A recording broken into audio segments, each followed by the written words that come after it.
Here's everything you might have missed in Moon Knight Episode 1. He is vengeance. He is the Knight, with a K. He is Moon Knight. Marvel's latest Disney Plus series is here, and it has enough ancient Egyptian gods, supernatural hijinks, and world-threatening evil to fill the hole left in all of our hearts by the classic 1999 film, The Mummy. The show is unlike almost anything we've seen in the Marvel Cinematic Universe thus far. Well, maybe with the exception of WandaVision in terms of how it plays with our perception of what's real, what's imagined, and what's just an ancient Egyptian god using your body like a mighty meat puppet. Now, on Wednesday, Moon Knight's first episode debuted on Disney+, and in classic MCU fashion, it's filled with Easter eggs, comic book deep cuts, and clues for what's to come. Now, we're going to break it all down for you in just a moment, but if you prefer to read all about it, Rosie Knight has you covered over on Nerdist.com. However, to talk about this in detail, guess what? We gotta spoil what happens in Episode 1. So if you haven't seen it yet, now's your chance to leave. Laters, Gators.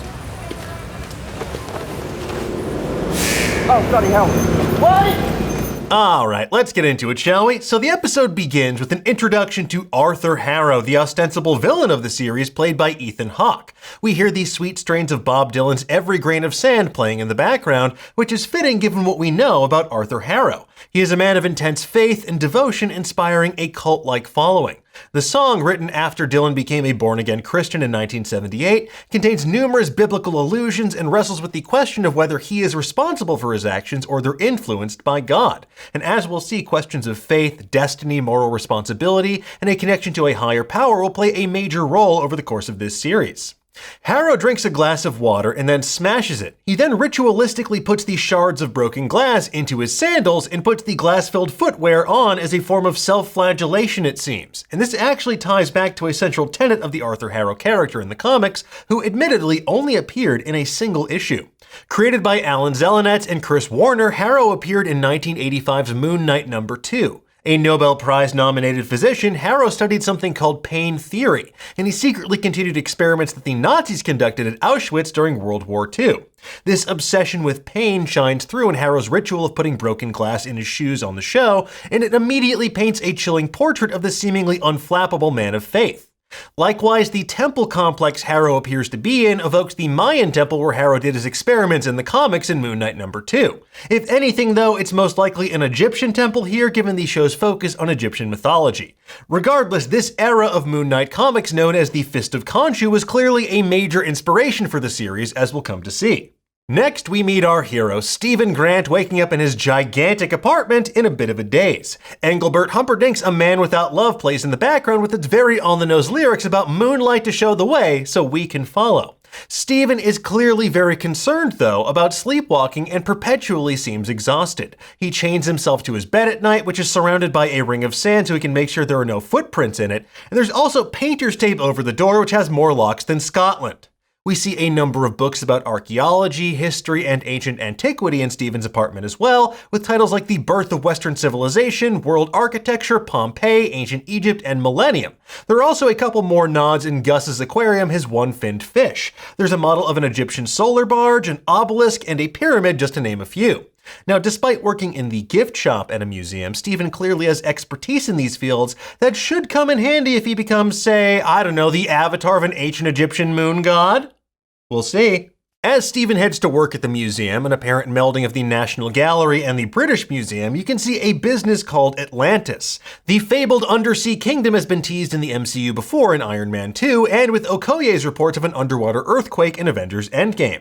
And early reports point towards Narcos Mexico star Tenoch playing Namor the Submariner, the leader of this lost kingdom, in the upcoming Black Panther Wakanda Forever. Here, though, it's more than likely just a fun nod to lost civilizations that'll play a large part in Moon Knight going forward.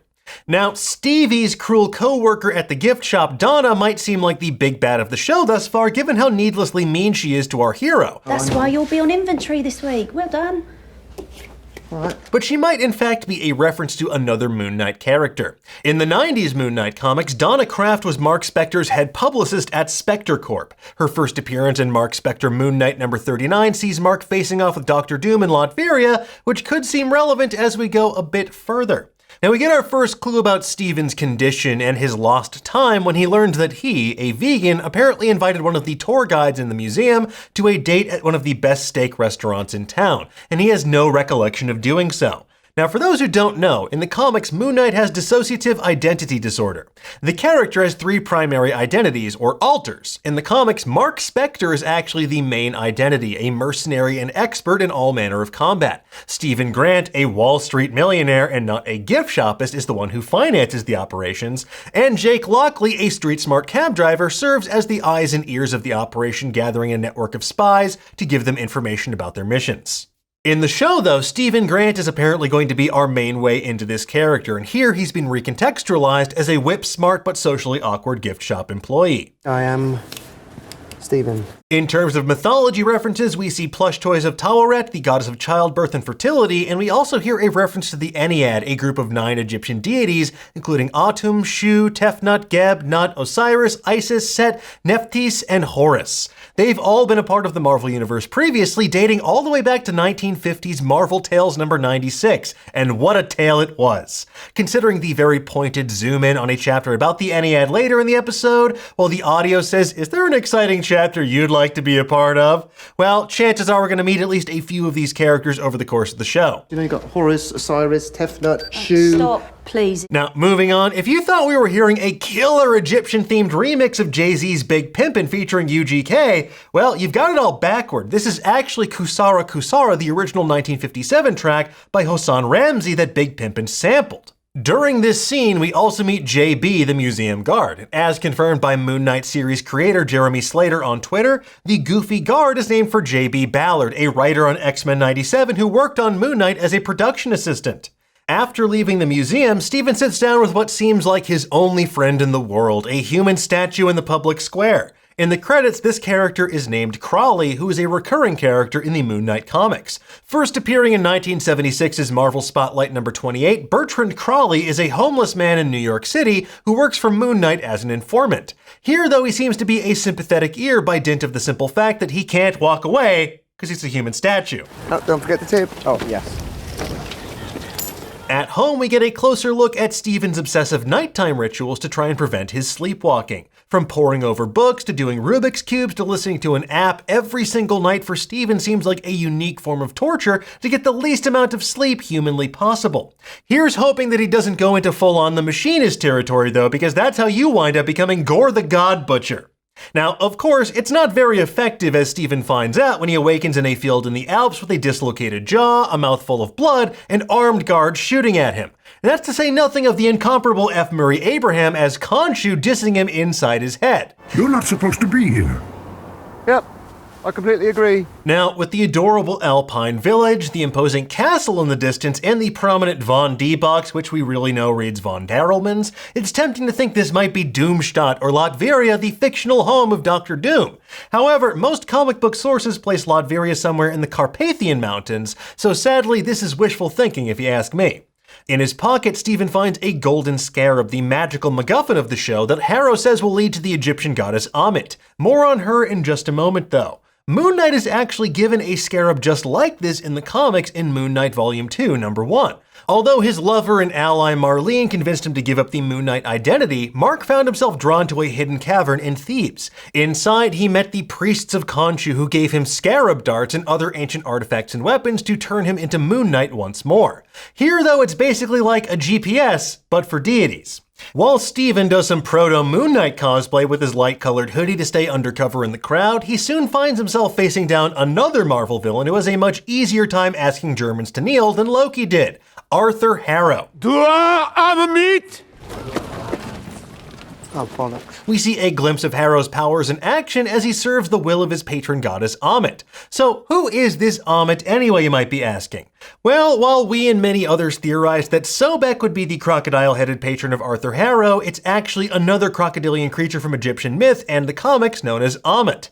Ahmet's first full appearance in the comics was in 1993's Savage Sword of Conan number 206, but the character was not officially named until 2006's Hellstorm Son of Satan number 3.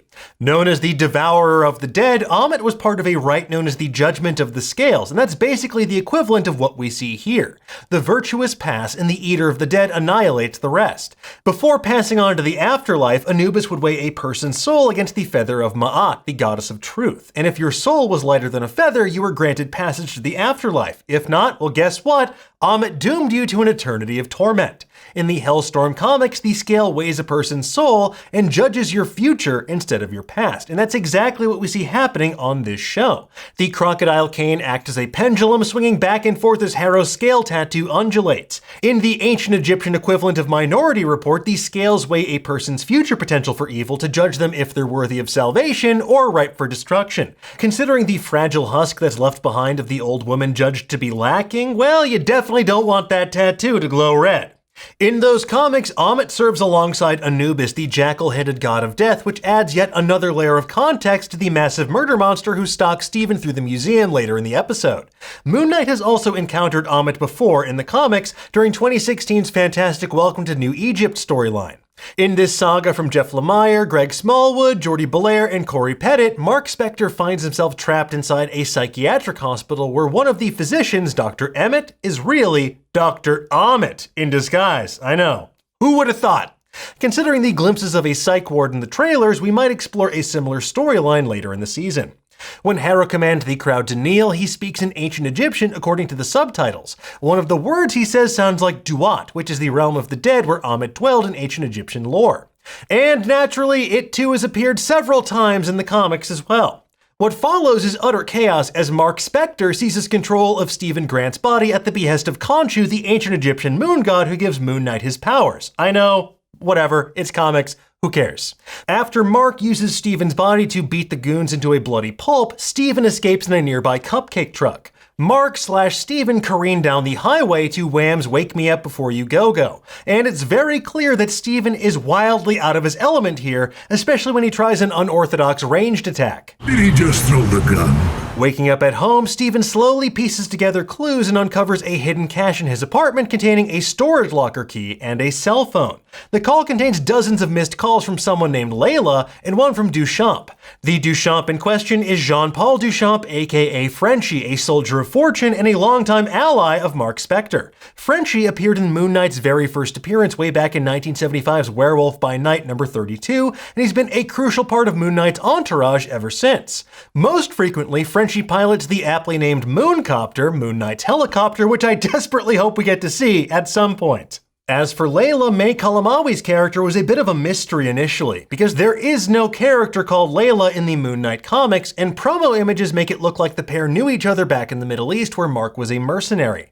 That sounds an awful lot like his ongoing flame in the comics, Marlene Al-Raoun. There is a Moon Knight character named Layla who is a rising mob boss and cult member who faced down against the anti-hero as well, but I don't think it's her. With that said, the Marvel shows often reimagine and combine characters from the comics. There are a couple of other characters who could play a big part in Layla's future. In the comics, there's a character known as the Scarlet Scarab, a rare Egyptian Marvel character. Abdul Fahul was an archaeologist that created the Sons of the Scarab and briefly joined the Axis powers in the 1940s to attempt to extricate Egypt from British control. Powered by his Ruby Scarab, he battled Marvel's World War II team, the Invaders, in Invaders number 23, and joined their fight against the Nazis in number 25. The mantle then passed to his son Mehmet, who became the Scarlet Scarab in Thor number 326, and teamed up with the God of Thunder to reclaim a stolen Egyptian artifact. Now, the similarity in surnames Faouli, El Faouli, and the Egyptian connections make us think that Layla could possibly be the daughter of one of the Scarlet Scarabs, or could maybe be a much-needed recontextualization of this character combined with Marlene, but as always, only time will tell. Here, though, Layla clearly thinks that Stephen is Marc Spector playing a really bad joke on her. What is with this accent? What? Before we can call back, though, Mark reaches out through the mirror to talk to his alter. What follows is straight out of a horror movie as Khonshu stalks Stephen in the halls of his apartment building, the elevator, and even watches him when he's on the bus. Later on at the museum, things get hairy for Stephen when he's cornered by Arthur Harrow and his cultists. When Arthur tries to pass judgment on Stephen, he says, "There's chaos in you," referring to the multiple identities at war for control of Stephen's body. It also echoes a familiar line from the comics as well. In Moon Knight Volume 2, Number 1, when Mark receives his scarab darts from the Priest of Khonshu, they tell him to use them to battle dark chaos. The term chaos right now is particularly fraught in the Marvel Universe, with the increasing focus on chaos magic in shows like WandaVision and movies like Doctor Strange in the Multiverse of Madness. And considering that Moon Knight's powers seem magical in nature, there could be some sort of connection here as well. More importantly, we learn that Stephen is a true man of culture, especially when it comes to Avatar. Blue people, Love that film. By Avatar. You mean that? But I mean anime. Later that evening, we see Steven being stalked by a jackal-esque creature as Mark watches on in concern in the reflection of the display cases. And this too harkens back to a story by Alan Zelenetz from Moon Knight number 21, where a strange man is pursued by Khonshu through an ancient Egyptian exhibit at a museum. Soon, though, Steven finds himself chased into a bathroom where Mark convinces Steven to finally give him control of the body. When Steven finally agrees, the walls of the bathroom begin to glow with hieroglyphics as he surrenders to Mark, who dons Moon Knight's ceremonial armor to beat the jackal into a bloody pulp. During the end credits, a number of comic book creators are thanked, including Alex Ross, Doug Braithwaite, and Jim Krueger, who created the mummy-inspired Moon Knight costume from Universe X #0, Chris Warner and Alan Zelenetz, the co-creators of Arthur Harrow, Bill Sienkiewicz, a longtime Moon Knight creator and the creator of the Marvel Universe's Khonshu, Jeff Lemire and Greg Smallwood, the creative team behind the influential Moon Knight 2016 series, Greg Hurwitz and Jerome Opeña, the creative team behind Vengeance of the Moon Knight from 2009, and Declan Shalvey, the co-creator of Mr. Knight and the design of Khonshu they use in the show. Anyway, folks, there you have it. That is everything we spotted in Moon Knight Episode 1. We'll have plenty of other deep dives into Moon Knight and the Marvel Universe in the days ahead. But for now, tell us, what did you think of the first episode? Did you spot anything that we missed? Love you. Laters, Gators. Let us know in the comments below, and for the latest and greatest in the world of pop culture, make sure you stay tuned to Nerdist.com.